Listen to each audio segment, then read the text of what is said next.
For this video, I headed to Myrtle Beach, South Carolina to take a look at the Broadway at the Beach entertainment complex.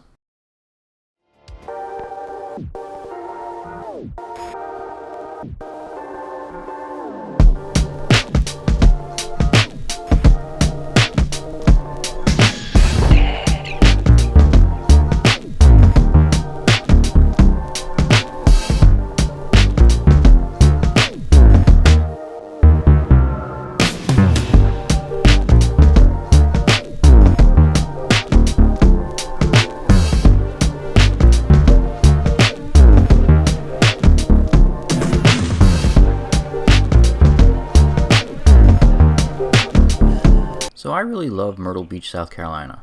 It's just a great travel destination. There's so many things to do here. For a previous video, I did a review of the Barefoot Landing, and now I'm covering the competitor to Barefoot Landing, Broadway at the Beach. Now, Barefoot Landing and Broadway at the Beach have both carved out their own little niches and have both proven to be pretty successful here in Myrtle Beach.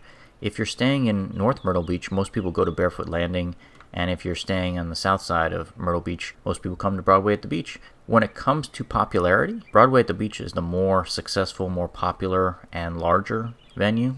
Barefoot Landing doesn't really have a lot of attractions, whereas Broadway at the Beach does.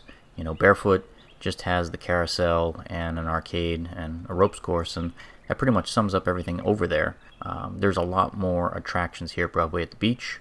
They've got the jet boat ride that you see kind of doing tricks for guests in the lagoon.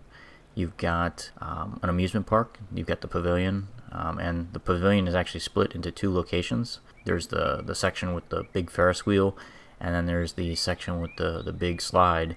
They've also got a mirror maze. There's a Ripley's Aquarium. There's the Simpsons theater.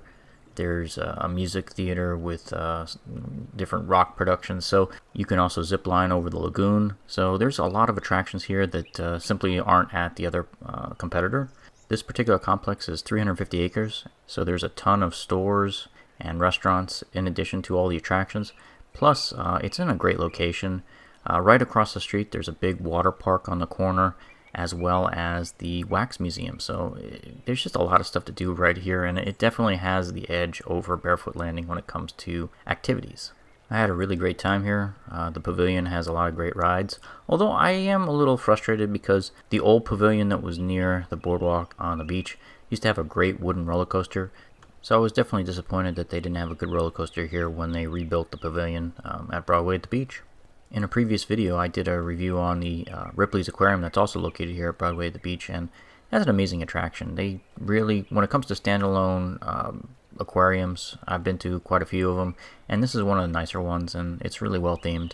So Broadway at the Beach opened up back in 1995, but you would never know because this place is meticulously maintained, and it looks brand new. I mean, it looks like it could have been built last year, to be honest. Out of all the attractions here, I was probably the most disappointed with WonderWorks. That's the upside-down looking building.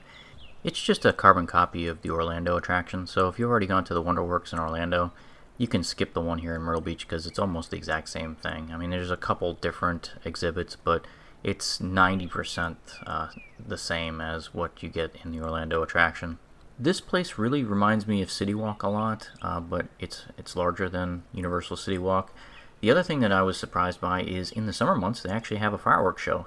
They definitely have kind of that Disney vibe going for them if you come here during the peak season. My bottom line for Broadway at the Beach is I highly recommend it. It's definitely the best of its type in Myrtle Beach, South Carolina. You know, if you have time, I also recommend going to Barefoot Landing as well because that's also a pretty nice place to shop and eat. But this is in a great location. It's nearby, so many attractions, and the water park across the street from here is amazing.